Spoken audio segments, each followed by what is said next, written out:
Assalamualaikum warahmatullahi wabarakatuh. Halo teman-teman semuanya, apa kabar? Ketemu lagi dengan saya, Reni Wulan dari Abidin, teman belajarmu. Saya doakan teman-teman semua dalam keadaan sehat walafiat, sadar, lahir dan batin. Teman-teman, di antara begitu banyak persoalan manusia, masyarakat pada umumnya, atau mungkin kita, itu biasanya bermasalah dengan keuangan. Jadi rejeki yang paling sering mendominasi mindset kita adalah rejeki uang. Banyak hal-hal yang bisa diselesaikan dengan uang. Tidak semua, tetapi sebagian besar bisa dengan uang. Sesetres-stresnya kita, setertekan-tertekannya kita, kalau kita ada uang tapi tertekannya sambil berlibur di Bali, itu kan nggak akan terlalu tertekan gitu ya. Banyak yang, wah dulunya bucin banget, sampai bucinnya saking saling cinta mereka sampai kawin lari atas nama cinta. Tapi begitu nggak ada uang, pertengkaran terjadi setiap hari, cerai juga karena uang. Teman-teman pun saya yakin kalau teman-teman ngalamin stres, kemudian gangguan kecemasan, sulit tidur dan sebagainya, banyak mungkin mental block lah ya. Kalau ada uang, teman-teman bisa pergi ke psikiater, psikolog. Yang hidupnya mandek, susah peningkatan karir di dunia kerja, teman-teman bisa buka usaha, tetapi kekurangan modal. Balik lagi uang. Nah, ada dua cara yang saya akan tawarkan kepada teman-teman. Satu, faktor pendorong. Yang kedua, kita menghilangkan faktor penghalangnya. Gitu. Jadi cara yang pertama, teman-teman, kita usahakan memunculkan agar dalam diri kita punya potensi untuk menarik rejeki. Lakukan dari hal-hal kecil yang ada di depan mata. Yang walaupun secara lahiriah itu tidak memiliki nilai ekonomis. Misalnya, teman-teman lihat di rumah berantakan. Ya, teman-teman sapu, ngepel, beres-beres rumah. Lihat keluar ada sampah berantakan, lakukan. Kenapa? Kan itu tidak ada hubungannya dengan uang ya. Siapa yang mau bayar kita ketika kita membereskan rumah kita sendiri misalnya. Tapi gini teman-teman, intinya adalah kita berani menggerakkan satu roda gerigi dalam berbagai ribuan gerigi-gerigi perekonomian dalam kehidupan kita. Awal mulanya adalah semesta kecil diri kita. Sebelum akhirnya nanti semesta besar dalam kehidupan kita. Saya ngalamin beberapa fase yang tidak menyenangkan sampai ada di titik nol, titik yang sudah beneran habis-habisan ya. Bahkan tidak jarang di titik-titik itu saya berhadapan dengan kematian. Jadi apa yang saya lakukan teman-teman? Waktu itu saya melakukan apapun yang bisa saya lakukan untuk membuat kehidupan saya lebih baik ketika kondisi kehidupan saya sangat merana. Saya hanya jalan kaki saja. Apapun yang ada di depan mata saya lakukan yang terbaik. Ada sampah, saya ambil. Ada orang diem, saya tersenyum. Jadi saya mensedekahkan senyum untuk beliau. Sambil jalan kaki ya. Ada kucing, disapa. Walaupun tidak ngobrol ya, tapi saya sapa lewat mimik muka yang menyenangkan. Walaupun saya stres waktu itu. Ada tukang sampah, kan di sana tuh pakai gerobak ya, pakai gerobak sampah gitu.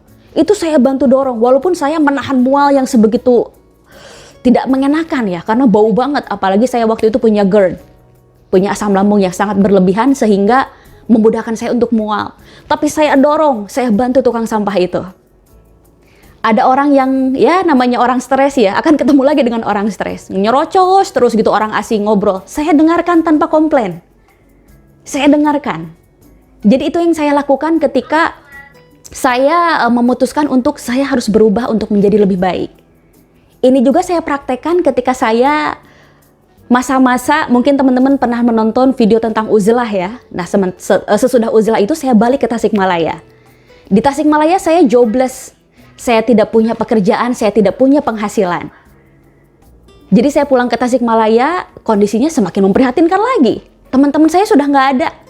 Hanya ada beberapa teman dan itu pun bukan teman-teman inti. Jadi teman-teman yang biasa aja lah kategorinya ya dulunya, malah jadi dekat. Di situ saya melakukan apapun agar saya bisa bangkit. Saya jadi supir teman-teman. Kadang dibayar, mereka isi bantu bensin. Kadang saya yang penting mereka bayarin kopi saya. Jadi mereka suka ngajak saya untuk ngopi, ngobrol. Mereka yang bayarin kopinya. Saya lakukan apapun yang bisa membuat saya maju. Saya jadi pengisi suara untuk YouTube orang lain. Saya bantu menyelesaikan pendidikan orang lain, mengecek tulisan-tulisannya dan sebagainya. Ada orang curhat, saya dengarkan tanpa komplain. Lama-kelamaan, kemajuan hidup saya semakin terlihat, teman-teman. Sudah banyak peluang-peluang, rezeki lebih mudah didatangkan. Jadi mulailah dari hal-hal kecil. Teman-teman, pertama kali saya dibayar sebagai pembicara yang membicarakan tentang mental health ya. Waktu itu saya ingat banget materinya tentang mental block. Bayaran saya ngobrol di Zoom, bukan offline ya, bukan tatap muka sebuah seminar gitu atau workshop. Tetapi Zoom, teman-teman. Saya bicara di situ 2 jam. Jadi 2 jam itu ngobrolnya satu jam, tanya jawabnya 1 jam. Saya dibayar 3 juta rupiah. Itu angka yang sangat fantastis, teman-teman, bagi saya sebagai pembicara, di mana saya pengalamannya masih kecil. Ini kenapa saya bilang fantastis, karena guru-guru besar saya aja, pertama kali mereka dibayar secara profesional, itu bahkan cuma dibayar dengan makan siang aja. Nah, menurut teman-teman, apakah saya seberuntung itu? Tentu tidak. Karena saya sudah mengerjakan banyak hal-hal kecil yang gratisan, tidak dibayar secara value uang, tetapi akhirnya suatu saat kehidupan membayar saya. Maka untuk teman-teman, mulailah membangun nilai-nilai ekonomis, value-value finansial kita lewat hal-hal kecil. Lewat hal-hal kecil. Kenapa? Karena alam semesta tidak suka berhutang dan tidak suka dipiutangi juga. Alam semesta itu sukanya seimbang. Jadi ketika kita fokus mengerjakan hal-hal terbaik di depan mata kita, apapun itu yang terbaik ya, itu pasti akan dibayar. Hanya saja untuk timing divine, pengaturan waktu alam semesta itu bukan kehendak kita. Kita tinggal sabar aja. Tapi yang jelas pasti cair. Kemudian yang kedua, gimana sih caranya agar kita sudah punya nih cara untuk menarik rezeki, menarik uang. Gimana caranya agar uangnya bisa kita terima dengan baik, nggak malah tekor. Nah, biasanya teman-teman kita sudah banyak uang yang masuk, tetapi kita banyak pengeluaran. Kenapa? Biasanya berhubungan dengan karma atau kapasitas jiwanya yang kita mungkin tidak mampu menampungnya. Nah, karma ini, teman-teman, atau si kapasitas jiwa kita itu terganggu karena kita banyak hutang keluar. Jadi ketika ada pemasukan, alih-alih untuk kebutuhan kita di saat ini, karena alam suka, tidak suka kita berhutang atau berpiutang ya. Alam semesta itu sukanya netral.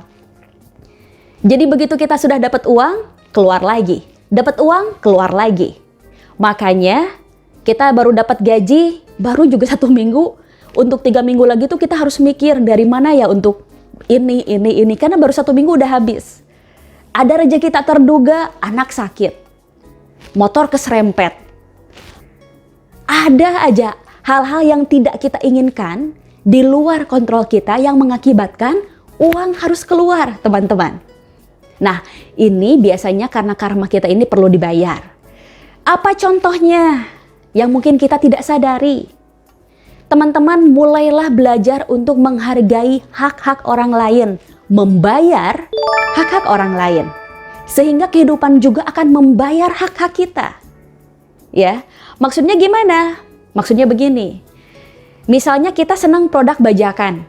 Beli buku fisik ya, buku asli, harganya 300.000, kemahalan versinya kita. Kita beli yang bajakan. Bajakan biasanya PDF ya, e-book, buku yang kualitas kertasnya sudah berbeda dari penerbit aslinya. Lalu kita menyerangi hal-hal hasil pencurian seperti ini. Bayangin teman-teman, kita sudah zolim kepada berapa orang? Pertama, kepada penulisnya sudah pasti. Kita mengganggu hak orang lain. Makanya jangan heran ketika orang lain kita ganggu hak-haknya, alam semesta juga akhirnya mengganggu proses pemberian hak-hak kita. Kita sudah familiar dengan kalimat, setiap orang punya haknya rezeki yang sama, semua orang berhak kaya, begitu kan? Tetapi tanpa sadar, kita yang menghancurkan hak-hak kita. Makanya dari sekarang, teman-teman, belajar untuk membayar hak-hak orang lain, sehingga kehidupan kita pun akan membayar hak-haknya kita. Jadi gitu teman-teman ya, silahkan dicoba. Saya yakin jika ini dilakukan secara serius dan konsisten dan menjadi sebuah gaya hidup, akan memberikan hasil yang lebih dari oke untuk teman-teman semuanya. Nggak usah like, nggak usah subscribe ya, saya nggak perlu amat. Yang penting teman-teman praktek dan menjadi sebuah perubahan dalam hidup Anda. Jika video ini dianggap memberikan informasi yang penting untuk Anda, memberikan sebuah ide yang cemerlang untuk kehidupan Anda menjadi lebih baik, mohon banget bantu share dan bagikan kepada orang-orang yang mungkin butuh dengan informasi ini. Keluarga Anda, teman-teman Anda. Silahkan ya. Wabillahi taufiq wal hidayah. Wassalamualaikum warahmatullahi wabarakatuh. Terima kasih. Dadah.